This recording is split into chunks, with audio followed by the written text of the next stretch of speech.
In this episode of The Growth Engine, I'm joined by Jeremy Laight, a marketing leader with over 20 years of experience across financial services, fintech, and global brands. As the former Chief Marketing Officer at Enness Global, Jeremy leads marketing for one of the world's premier finance brokers for high and ultra-high net worth individuals. Beyond his current role, Jeremy has held leadership positions at big corporates like Bupa, Crown Worldwide, and NatWest, as well as fintechs like LendInvest and Travelex, where he has driven marketing transformations, brand positioning, and customer experience strategies. He is also the founder of Rocket Jam, advising businesses on marketing capability, brand architecture, and growth strategies. Today, we'll explore how customer experience, Net Promoter Score, and advocacy drive sustainable growth, and why marketing should be at the heart of customer experience, and how businesses can balance brand building with commercial impact. Jeremy, welcome to the podcast. Thank you for joining us today. Jeremy, you've had a fascinating career. You've worked in large organizations, large, big corporate businesses, and family-run startups. Can you give us a bit of an overview about how you started, what led you to your interest in marketing? Yeah, absolutely. Thank you for having me, David. It's great to be here. So it started for me at Nationwide Building Society, where I joined them as a young graduate many moons ago, and that gave me great exposure to the business. And from there, I realized marketing was where my heart lay. So I devoted, the rest of my time there to really getting my head around marketing. They were running a very classic product marketing structure. So there's a lot of product management, but also classic marketing, kind of advertising, direct marketing disciplines that had to be conducted. And it was a big business, so it had lots of marketing needs. It had sponsorship, it had a big branch network that needed merchandising. It was running campaigns on TV, so it really gave me a good schooling into everything to do with marketing. That's a fabulous entry point Yeah, into marketing, it was brilliant, but I gave it up because I got married and Right. my wife had a dream of living in London. So I left the Nationwide ship to join RBS NatWest, which was a great opportunity. We moved to London, and in the very early years of RBS, it was the world's biggest bank. So it was an even bigger beast, and many more brands underneath that portfolio to look at and to work through. And it really helped me understand how those big marketing functions really operate. And typically they do like people to specialize in certain areas rather than generalize. So I had a good opportunity to work in some very specific roles, one of which was proposition development. Right. So whilst I was there, I took to market I helped take to market a credit card brand called Mint, which no one remembers these days. I remember You Mint, remember yeah. it? Okay, good. I helped also take some very innovative kind of credit card and current account proposition to market as well. But during my time there, the global financial crisis happened, which obviously had a big impact on the business. And I used that opportunity to actually go and join Bupa, the healthcare company, and they wanted that proposition development kind of skill, if you like, which had made me famous at RBS, to help them build propositions within their business, which Bupa is a global business. It's got operations across the world. So it also gave me an opportunity to travel and to work internationally as well. I did a year in Spain actually, which was amazing. They're a really great business, and they were very focused on their purpose and very focused on delivering the best possible customer experience. Transferable skills from marketing from financial services into healthcare. Well, a large part of Bupa's business is insurance, of course, but they do also operate hospitals, care homes, and opticians. And I do believe, and I'm in many ways, people have said I'm a bit of a poster boy for showing that you don't need to get pigeonholed by the sector or the category that you work in. Marketing is a transferable discipline. It creates these systems and processes and approaches that can be applied to whatever the challenge is. And invariably, the outcome is going to be very different, but the methodology is the same. And that was why I think Bupa were very happy for me to join them. And again, kind of working internationally, we realized that I was looking after a growth program, looking at across marketing and sales opportunities to help drive a better outcome for the business. And we realized that actually delivering a better customer experience, driving loyalty, was going to unlock a lot of future value, even to the point where we wanted customers to love the brand. And love is a very difficult term for people to get their head around, but we actually defined it as loyalty beyond reason. Okay. So you're wanting people that were so loyal that they would stay with you almost regardless of whether you didn't get it right every single time. So it's a real customer experience focus within that business that I then took to my next opportunity, which was a logistics company called Crown Worldwide, Right. headquartered in Hong Kong.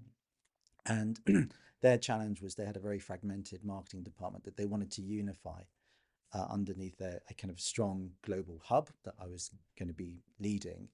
And again, customer experience, installing NPS as a metric that I know we're going to talk a lot about today, was a big part and parcel of that role. And I loved the international aspect of the job.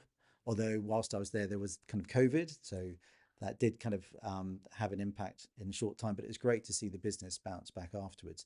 But my heart was, I guess, yearning for some more financial services action.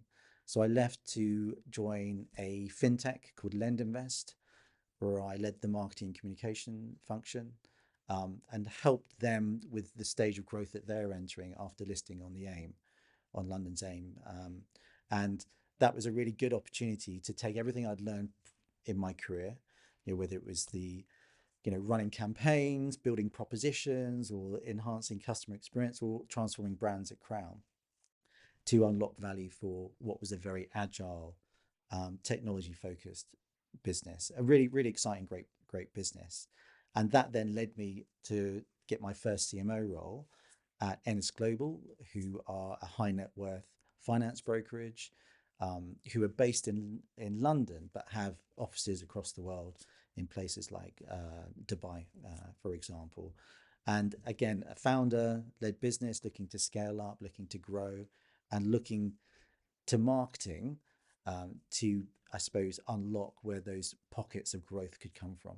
Jeremy, you mentioned customer experience. Where did that kind of take hold firstly? Well, during my time at Bupa, Right. I was leading a global program of initiatives designed to grow the business. Right. And many of them were very focused on cost reduction, acquisition. But actually, there is a big opportunity to improve the customer experience and drive retention and loyalty. Okay. And understanding that was a door opened by NPS. And someone around the table mentioned other companies, big companies like Apple, like eBay, who are having success using that metric to, I suppose, embed a continuous improvement culture around improving the entire experience wherever the effort was required in that experience journey. So I took it upon myself to kind of get my head around what NPS was. I mean, still today when I meet people, it's not widely known about. So just for clarity for any listeners, NPS, Net Promoter Score. Yes. And when you get your head around it, give us an overview of what it is to get your head around. Yeah. I mean, in many ways, the beauty about NPS is its simplicity. It's a two-question process to understanding the advocacy of a customer following an experience or an interaction with your brand. Okay. Many companies use customer satisfaction surveys to ask a customer or client to evaluate their experience with them.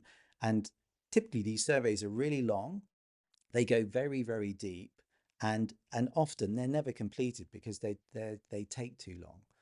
They do seem to more serve a department looking for a huge wealth of data. But actually, sometimes those surveys, they unlock maybe two or three ideas. And if no one's completing them, you might not get any insight at all. Yeah. NPS is designed to be completed quickly. and to identify really through the second question, which I'll talk about in a moment, what is driving the response to the survey. So it centers on a single question, which is designed to ask the prospect to evaluate their experience by asking them to rate it on a scale of 0 to 10 based on their likelihood to recommend that company to a colleague or a friend or family member. Right. So very simple. And I'm sure people have received these surveys all the time. And then once you've given your score, 0 to 10, the follow-up question is simply, well, tell us why you chose that score. The principle being that the respondent will choose the single most important factor that was in their mind when they were giving the score to that experience. And then that shows to the person reviewing the scores what the potential driver of the score was. And if you magnify that across lots of responses, you can start to get some really exciting data that can help you understand, well, what's driving exceptional experiences, but also what's getting in the way that's causing the bad experiences. Is there a volume of data you need in order for it to be credible? It's a really good question because in some smaller business, it's very, very difficult to get scale, but it's the same, I suppose, statistical coherence that you would apply to any research. I asked that, I guess, because I know in qualitative interviews, which is a sort of mixture of qual and quant, really, isn't it, in a way, because you're asking them for an opinion. I know statistical significance in qualitative could be 14, 15 responses, whereas quant, if you want to have statistical relevance within 95% accuracy, that totally depends on the size of the addressable market. So I wondered if if there's a similar thing that you've come across, or if it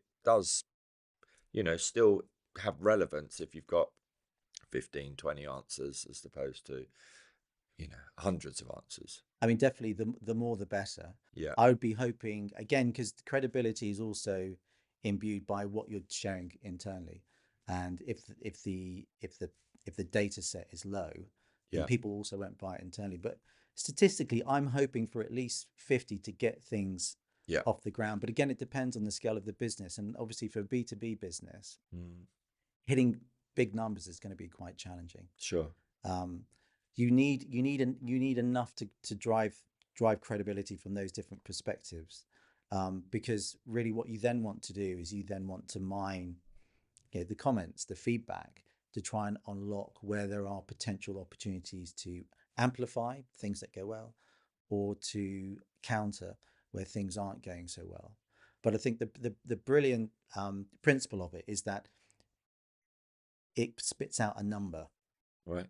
a score, the net promoter score that you can use to evaluate progress month on month, quarter on quarter. Which again is, if you can't hit those bigger numbers, you can extend the survey over a longer period of time. So it's very much dependent on the business, I think. The reason why I looked at it and we were looking at it was because customer satisfaction, there are some doubters over how commercially correlated that is to revenue and growth of a company. So there are lots of instances where someone might be highly satisfied after an experience, but it doesn't change their attitude or their perspective on the company or their propensity to recommend. A really good industry to look at from this perspective is hoteling. And often when people are traveling and they're staying in a hotel for the first time, they are looking for social proof as to why that might be a good place to stay. So they'll be looking at review sites online. They'll be looking at what other people have said about that experience. And that social proof is great and valuable because it can cement the decision. But from a company perspective, it doesn't always link back to revenue. Whereas with NPS,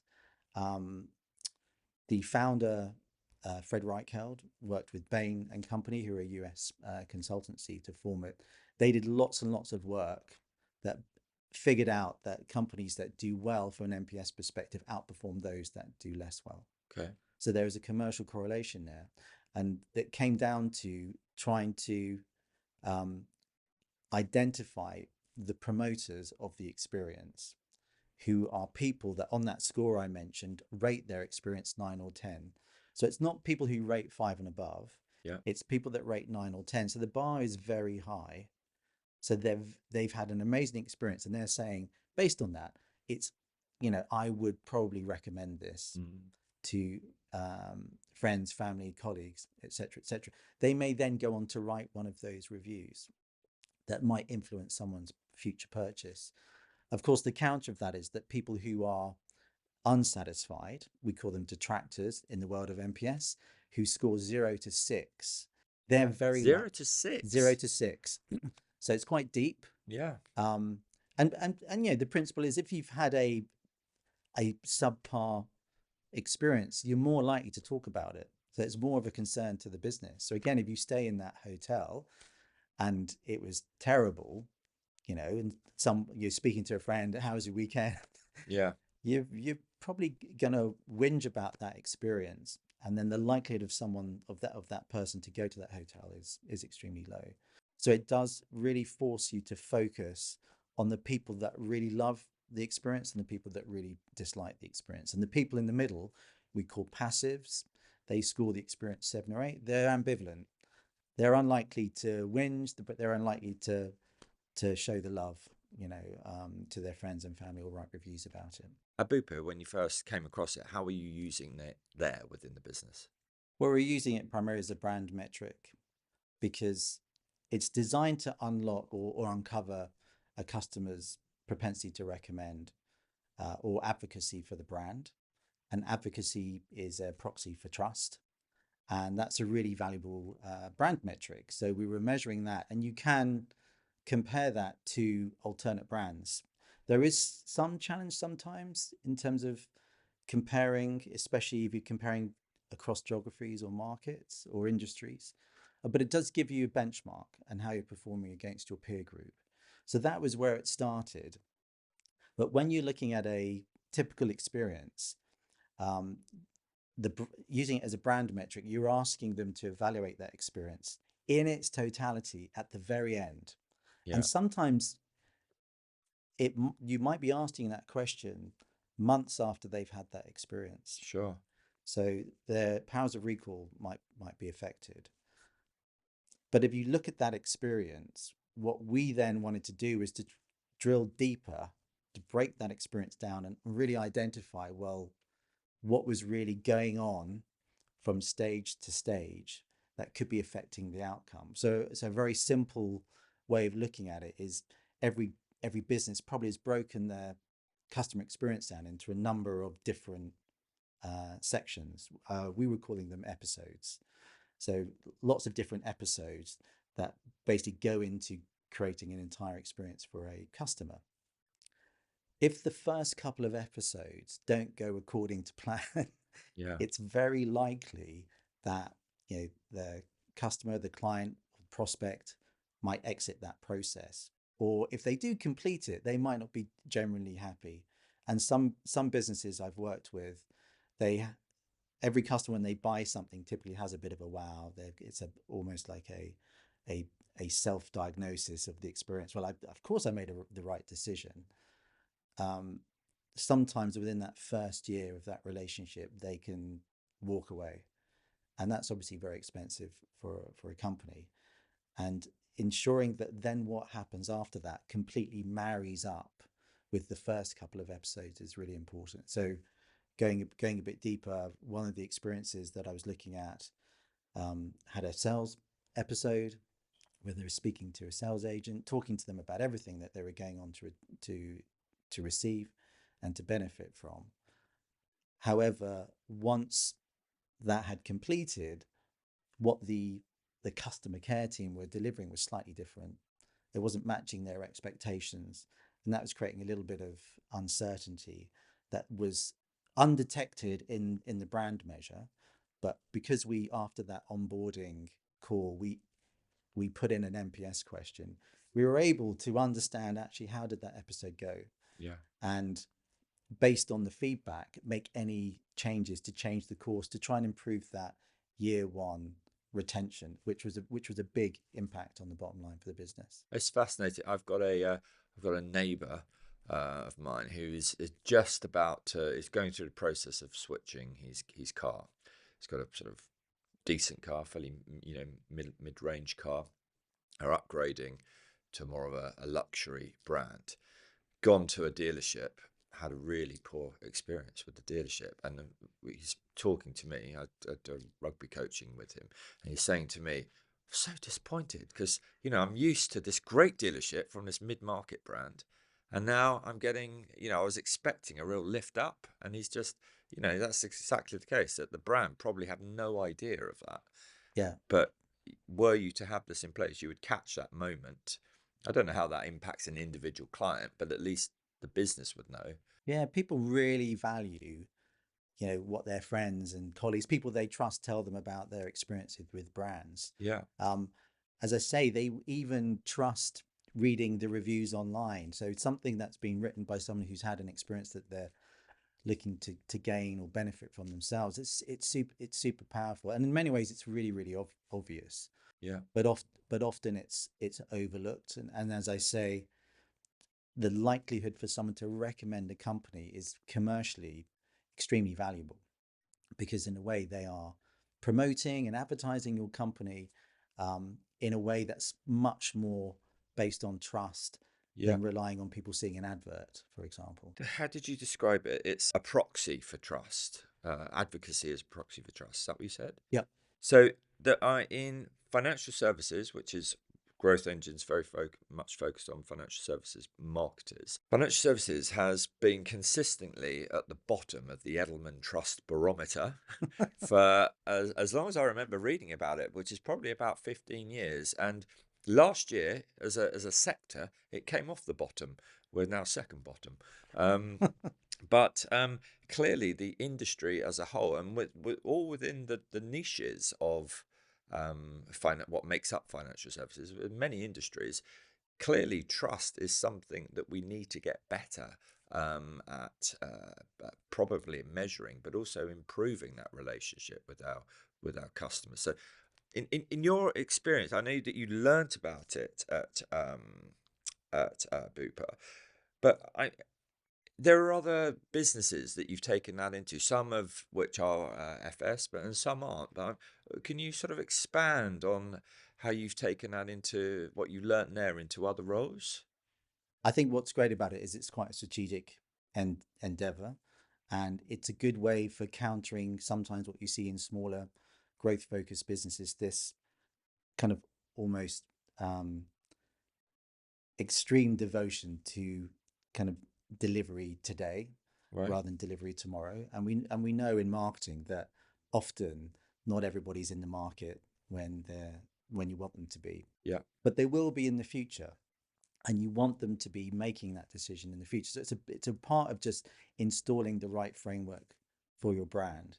So when I left Bupa and I worked at other companies, the auditing process that I did on the brand, it typically would unveil that, well, actually there isn't any way of measuring the experience, so we don't really know what people are saying after they've had that experience with us, Yeah. and therefore we don't know if they're saying the right things or the wrong things.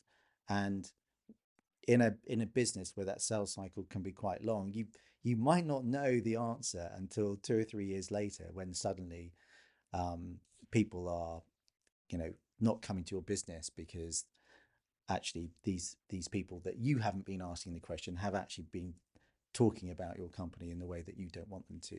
I mean, sometimes also, because you can't stop people putting a Google review online, or a Trustpilot review, for example.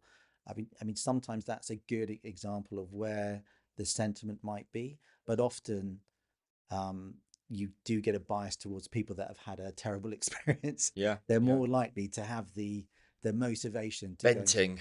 yeah, to go and post about it. Yeah, Yeah. absolutely. So getting on the front foot and asking, and it also can be a great way for them to, especially if people feature heavily in your business, which has happened in my last couple of roles, is to actually talk about the person that they dealt with, and then you can humanize the experience as well, but you can also reward the individual. So Yeah. it can be a great way to feedback the right behaviors. I mean, installing NPS at a brand level is where I would always start. It's kind of relatively simplistic. You can automate that. these days. So any decent CRM like HubSpot, for example, you can just put in an intervention that will email a survey. The responses can be collated. There are also off-the-shelf tools as well, like Delighted, for example, um, which will give you the ecosystem to, I suppose, unlock the feedback that you're getting and trying to make sense of it. So, sorry, Delighted is a separate from a CRM, or is a plug-in to a It's a CRM? plugin. It's an Okay, off-the-shelf right. plugin that companies can use. We used it at LendInvest, coincidentally, to capture and to run our NPS surveys for us, and it was integrated into Slack. So every time an NPS response came through, it was posted in the channel, Right. and that immediacy was really exciting. It was a great review. But that gets quite addictive, doesn't it? Yeah, it can be if it's good. Yeah.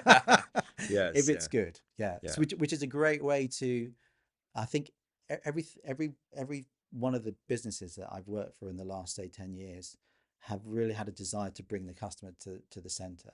And sometimes the only way you can do that is by amplifying their voice, voice of the customer within the business.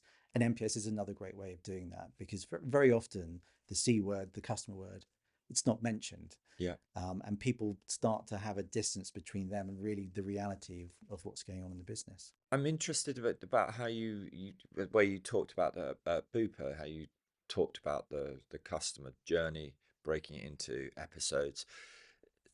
Businesses often get very focused on the kind of acquisition stage, and that's all about that, but forgetting, I think, as much on, actually, in order to have a growing business, you've got to retain your customers as well. So that whole cycle, would you say, when you're setting up at brand level, you're measuring every stage from the outset?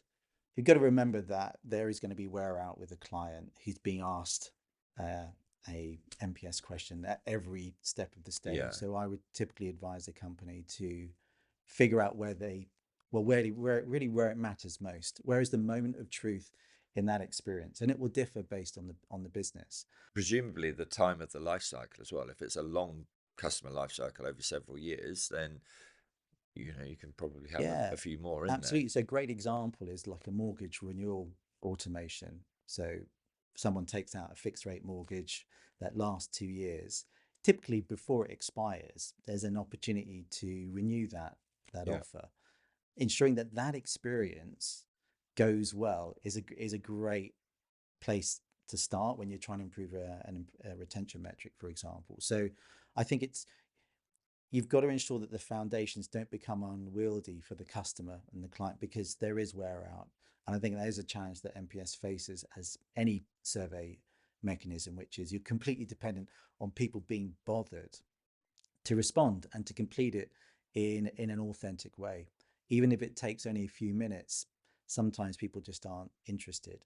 So you've got to try and find a way to ensure that people care enough, to give you what you need in order to make the improvements. Let's cut to the chase here. What we're really looking at doing is, we obviously want a lot more nines and tens in our data Yeah, that come a back. lot more. Yeah. So if we're in the game as marketers, as helping our clients grow their business, how do you use that data to start securing more of the nines and tens, encouraging the word of mouth, encouraging the referrals? Yeah.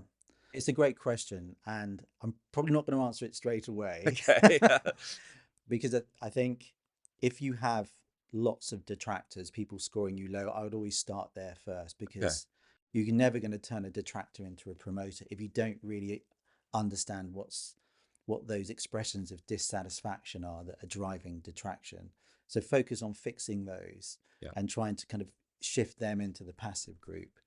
But really, wherever the challenge is, that it's the same principle, which is look at what is driving the score ultimately, and can you correlate that with any other part of their experience to try and really find out what's going to move the needle next time around.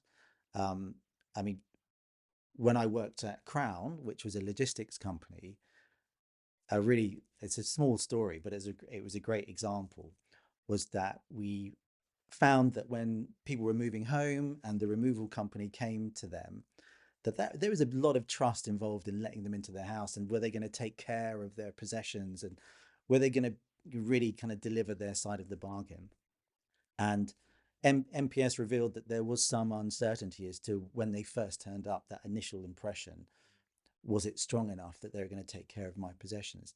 And a simple thing that we asked the removal company to do was to offer to put a covering on their shoes or to take their shoes off when they entered the property.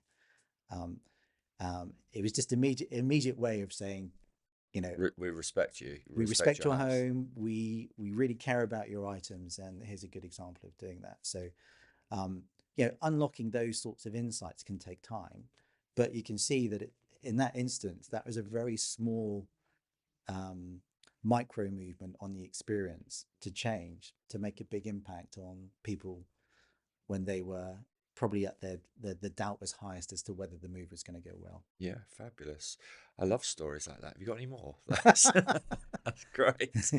Um, I so that's and I'm thinking back again, listening to you tell me these stories. I'm thinking when we moved, I remember doing that, and you're absolutely right. As soon as you see that, something triggers in you, and you're like, okay, that's great, and then you're fine for the rest of the day. Probably forgive them for maybe if they knock something into the wall on the way down, Well, but yeah, which is a great point, because if you really drill into it, there is a discipline underneath NPS called NPS economics. okay, So, when people talk about the correlation to growth, to revenue, it's, I suppose, that understanding a bit more, where does that come from? And one area is, customers can be more forgiving when things don't go well, yeah, maybe less likely to complain. And we know in financial services that dealing with complaints can be very costly. At the same time, on the plus side, more likely to, as I say, recommend, encourage others to repeat buy, or even to buy again something else from the company. So certainly working in financial services for portfolio brands, how important it is to get that second product sale to enhance the lifetime value. And if someone's had a great experience on one product area, um, if you can talk to them and convince them on another, and they've had a great experience, then the door is already arguably halfway open. So so that's where you can really start to understand, well, how do we actually elicit the value from NPS? So we're not just trying to deliver the best possible experience. We're trying to actually deliver growth for the company as well. And another simple story of that, because I think I would always encourage people to be really careful about just simply doing what they think the customer wants you to do. all right, So in many branch-based businesses, queuing is the number one issue. right. People don't like queuing, and that was consistently a number one kind of issue um, from some of the surveys that we're getting back. But to actually fix that, to invest in fixing that, to make that go away was just astronomical. Whether it was automation, putting more tills or more people, that would, I guess, to fix it in the way that the customer wanted it to be fixed. So I suppose the interrogation there was, well, actually, we could probably better manage their expectations, make them aware that if you come at this time of day, the queue is probably going to take this long. So you are not making that issue go away, but you are cognizant of it and trying to um, implement strategies and tactics that can help alleviate it, but to solve it completely. So again, the decision still sits with the business. What is it that we want to do? Is it commercially viable? And if it isn't, maybe find another way of ameliorating what the problem is. I think this is related to something I was reading the other day about and you see this in all areas now, but when you're ordering an Uber and it says, right, your car will be with you, and it's 9 minutes, 8 minutes, so you can actually see progress happening in front of you. Same when you're sitting on a phone, Absolutely. you're now position 8, position Yeah. 7. You feel that you're more likely to stick with it if you can see that progress is happening. Rory Sutherland talks about that Right. a lot, in terms of it's just managing expectations. It's that behavioral economics, Yeah. really what's going on that's forcing them to see it through that eyes, and actually watching the car move on the map. I can use that time now Yeah. because I'm not thinking it's going to turn up at any moment. So I see it as well in another way is when you starting when you're you start tapping on websites. I think maybe 3 or 4 years ago when you're getting articles and it will suddenly say 2 minute read time, 15 Yeah, minute read time. So you can sort of have a sense of scanning through, okay, this is something that's a bit more weighty. I can read this on the train versus I'm just going to scan it at my desk sort of thing. So yeah, absolutely. And I mean, sometimes ideas do just come from anywhere, but NPS can give you the fuel, if yeah, you like, to ignite those ideas, and for teams to kind of ideate. Well, how can we fix that? How can we make that better? yeah, And of course, once you've done that, tell people about it. yeah, Because again, just making the change and hoping people discover it, yes. um, is not probably going to elicit the value. I mean, I do think that when businesses get mature with NPS, that they can start to really segment promoters versus detractors, Okay. and to find some common elements so that they can start to figure out, more strategically what the difference is, or ultimately where the difference is and where they want to go. So this is bringing us back to my original question of how do we get more of the nines and tens? You were saying you've got to start at reducing the volume of detractors, Yep, really drilling absolutely. into why is that happening. But as you say, as you started to get to more mature in this and started to get more experience, presumably you start to hopefully sort out a lot of that. It's still going to happen, but you've got much more of an understanding in how you as a business can minimize the volume of detractors coming through. We are then still getting into the passives and promoters. How do we move people from being passive to actually a promoter? Presumably, the data will start to indicate to us what are those things, which are those delight moments that actually create that spark of Yeah, memory that people will then go and say, hey, this is a fantastic business. absolutely. So at one of the fintechs I worked at, the process had been improved so much, it was seamless and it was quick and it was fast, and it was clear that when people went through that, that was driving delight. So knowing that, you can then use that within your marketing, within your communications as a proposition element, so that you're immediately talking about something that is we know is a pain point for many people.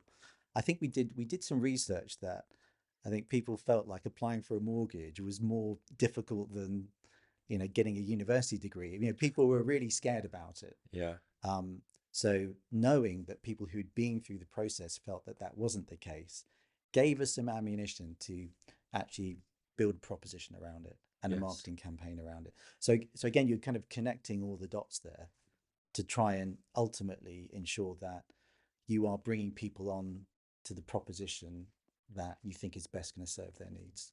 Remember when we spoke a few weeks ago, you told me a fabulous story about an airline, United Airlines, is And that? United Airlines, yeah. Can you remind me of that story? Yeah, absolutely.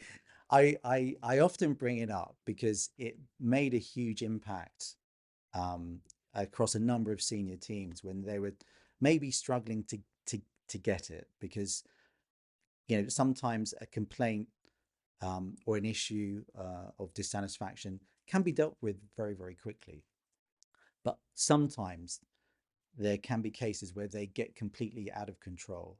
And the best example that I like to talk about is United Airlines, in the case of, I think it was a musician called Dave Carroll, who was traveling with his beloved guitar.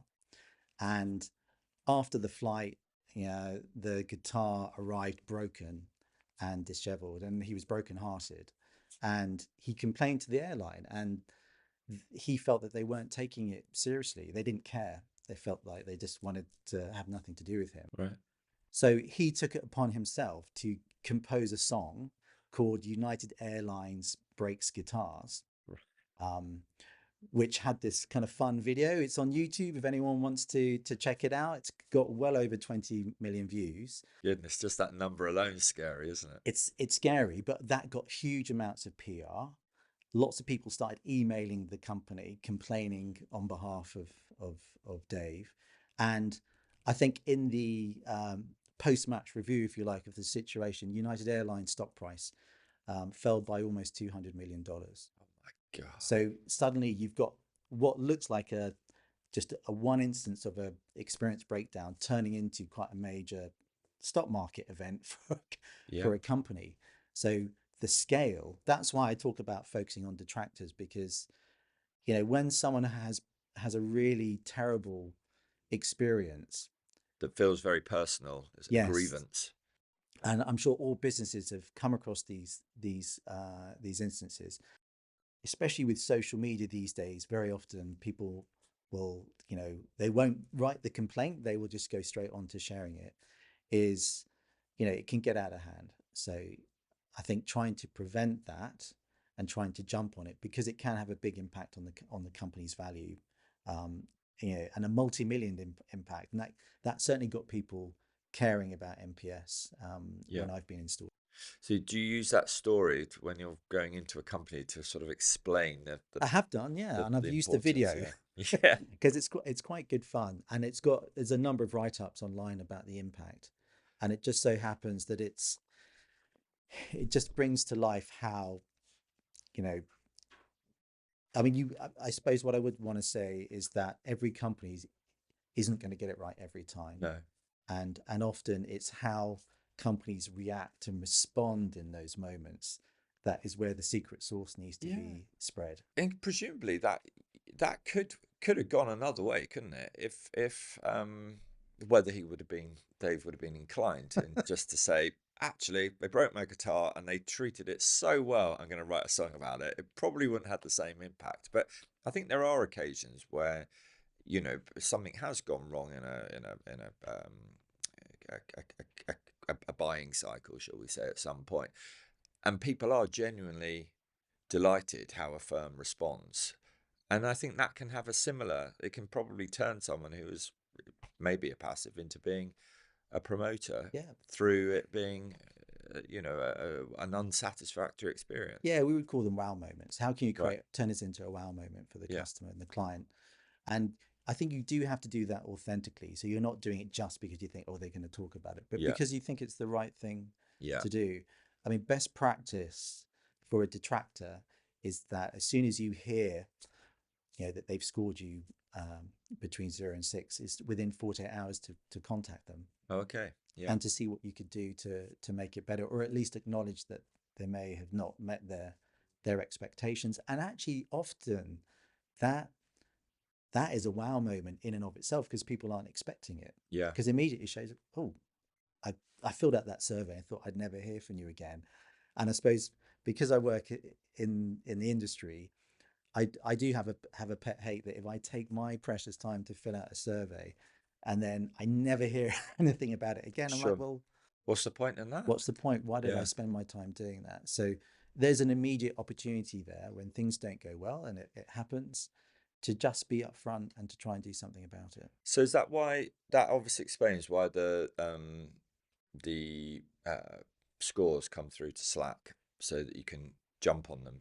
Yeah, absolutely. Absolutely. And do you put that in place in all the organizations? Does that, is that the same if it's a big, organization like Bupa versus a more of a startup mentality? Yeah, again, it depends on the culture of the company and the architecture that it's got in place. I do think anything that you can do to elevate feedback from customers, because ultimately Yeah. that's the secret source. Yeah. And I think there is another great quote that I like, um, which is the most important person in the company is the customer, because they have the power to fire everybody Yeah. just by taking their business somewhere else. And you've got to really believe and live that. And everyone is at least, or should be, no more than one step away from the customer experience, and everyone should feel that. Jeremy, I know you've been working recently doing customer experience for high net worth individuals. I know a lot of the listeners to this podcast are working with clients across wealth management and asset management, similar audience base. So I'm sure they'll be fascinated to hear your thoughts on customer experience, NPS with high net worths. Yeah, Anything you can tell us on that? in many ways, it's a similar approach because everybody has a certain expectation going into an experience, and I suppose with high net worth, it's maybe their expectations are slightly higher, but everyone expects a certain um, experience, if you like. I suppose it's wherever your brand is making a promise, how is the experience delivering against that? So often high net worth do expect maybe more personalized service. They might want, a dedicated account manager or leader. They might even want access to the CEO, for example. And it's trying to ensure that you've, I suppose, prescribed what it is that you're offering to them when you then go on to evaluate the experience. And I mean, a white glove experience for a high net worth, so someone who has a valuation or a net wealth between 1 and 5 million or above, when you look into very high and ultra high net worth, then suddenly those attitudes and perceptions will change. So it all goes back to being, in terms of linking back to marketing, really understand your customer, who is your ideal customer persona, and who have you described this experience for, and NPS helps you evaluate whether you are ultimately delivering Meeting that. that, yeah. And I think with NPS, another good learning that I've learned is that if it suddenly appears out of the blue at the very end, then the chances are that people aren't going to complete it. So it's a really good way to build the trust. Actually, at the end, I'm going to be giving you a chance to evaluate your experience, so that we can, improve it and do what we can. It's an opportunity for you to kind of give feedback on me. Yeah. So Let them know that it's coming in a way. yeah, let them know that it's Yeah. coming, so that when it does, they've got an opportunity to share their experience. Um, if it isn't built into the entire process, it can feel a bit random, especially when a lot of their communication is maybe being face to face or over the phone, and suddenly they get an email. Why Yeah. didn't you ask me that before, for example? So I think thinking about how you embed it seamlessly into the experiences is arguably even more important when you're dealing with high net worth, who are typically very time poor, and sometimes are, well, they're just less likely to read emails, I think, from companies. You mentioned that there's a relationship or between customer experience, but also employee advocacy. Yeah, Can you expand on that? yeah, absolutely. So again, this matches my journey as I started looking at NPS from a customer perspective and installing that and evaluating the customer experience. But you can also use NPS to evaluate the employee experience as well. It's just called eNPS. And the question, the I suppose the system is very similar. You're asking them to recommend the company as a place of work to friends and colleagues. And in that instance, you're asking them to, yeah, be open about, well, how do I perceive the company? Why aren't I a 10, or what could make it a 10? So you can go a bit deeper. And I suppose the common sense point is someone who really loves the business that they're working for is going to be better able to give a brilliant experience to a customer or a client, I see. a more authentic experience. If someone doesn't believe in the company or the brand, then whether unintentionally or not, that can come out in that engagement. So it does help kind of look at both sides of the coin of the experience. So it's the person delivering the experience or configuring or driving the experience, and the person receiving it at the other end. And sometimes brands will go even further and talk about, well, would you recommend the products and services that we offer as well? So you can deploy it in slightly different ways to again elicit feedback. And probably what I haven't talked enough about is, and I'm going to complicate it here because NPS again for me started out meaning Net Promoter Score, but in many ways we need to see it as standing for Net Promoter System, Okay. which is a systematic approach to issuing NPS surveys, getting feedback, and then not simply just looking at it and kind of checking the score, but actually using that to feed a continuous improvement. Almost Uh, embedding it within the company yeah, culture. improving that system. So we listen, learn, and act was what we used to say, Right. and we're taking action, and we want to do something that continually improves what we're offering, because it's an enduring pursuit. I don't think you never find the perfect experience, arguably, but so you've got to continue that belief, and it's a good way to pull in everybody into the experience, because when a customer has an experience, you don't really know what's driving promoter or detraction until they tell you. No. But it could be, it was the claims experience, or it was actually the marketing wasn't giving me the right impression of it can be anything. So you can then start to ensure that everybody within the company that feedback touches has a duty of care in trying to improve and to feed that system, so that we can see the score progression moving in the right direction. The podcast that we're on now is called The Growth Engine, and Yeah. it's about how marketing can actually play that role to support the growth of the business. For listening to what you're saying about switching understanding from net promoter score to net promoter system, your belief, and certainly from what I'm understanding, is that you fundamentally believe that this is at the heart of becoming a growth engine. Is that a fair comment? Yeah, absolutely. It's part and parcel. Yeah. And it can, I think, often when companies or teams are trying to make changes to products, processes, and propositions, sometimes that can be using research, sometimes it's just someone has an idea, but actually basing it on feedback and creating that loop so that you measure, test and learn, measure, test and learn, can help unlock new opportunities of growth. And as I say, NPS, the net can be cast extremely widely. So it can identify new product opportunities, it can identify experience improvements, and it can be correlated with other metrics. So when I was working at in logistics company, there was a real desire to make things simple Right. for the customer. And so we actually developed our own equivalent of net promoter score called the net simple score, Right. where we're asking people to rank based on a 0 to 10 how simple was what you just did. Right. And again, it was because it was really pointed, it was really focused on what they considered to be simple. It helped us really identify small things that we could go on to unlock. And of course, if someone rated an experience as simple, they were very likely to rate it as a high NPS. Yeah. So those two metrics were really well correlated. So again, it helped us build this systematic approach to generally trying to make things better for the customer.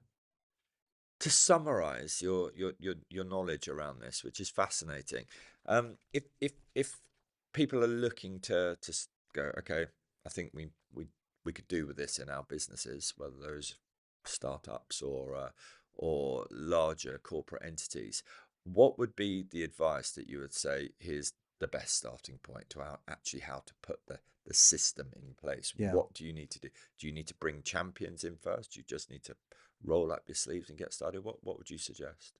Firstly, do some research on what NPS is, how it works, and try and point it at a problem that you know already exists in the business. Okay. So where there might be a lot of companies typically have their experience mapped out, and they'll be aware where there might be some leakages.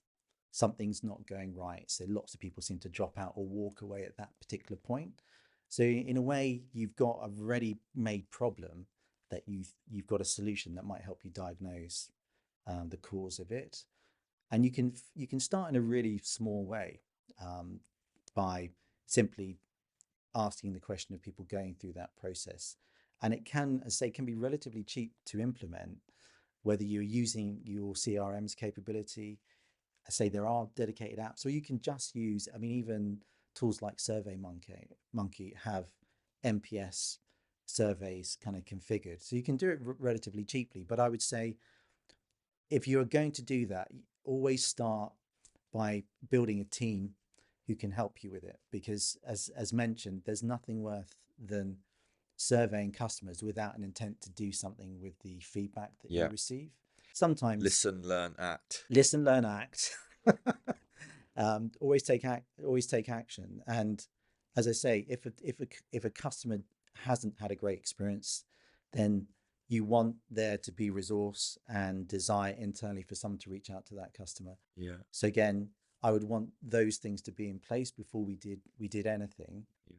And depending on how big you want to start, will probably depend on how much engagement and buy-in you need from the rest of the business. But often with these things, start small, start to make some tweaks and some changes, or to help diagnose an existing problem and start to share that internally to kind of marketing internally, the marketing effort, um, and build a kind of consensus of the willing. Having said all of that, I mean, NPS isn't a small discipline. I mean, companies like Apple have used this to enhance their in-store experience. I mean, it's very well established in lots of big businesses. So in many ways, again, getting those case studies, which there's lots on the internet, can also show actually other companies have succeeded with this. So why don't we give it a try? So I wouldn't be put off by thinking it's difficult or onerous. No. Typically, where there's a desire to make things better for the customer in a customer-centric business, then the door is already open for making it happen.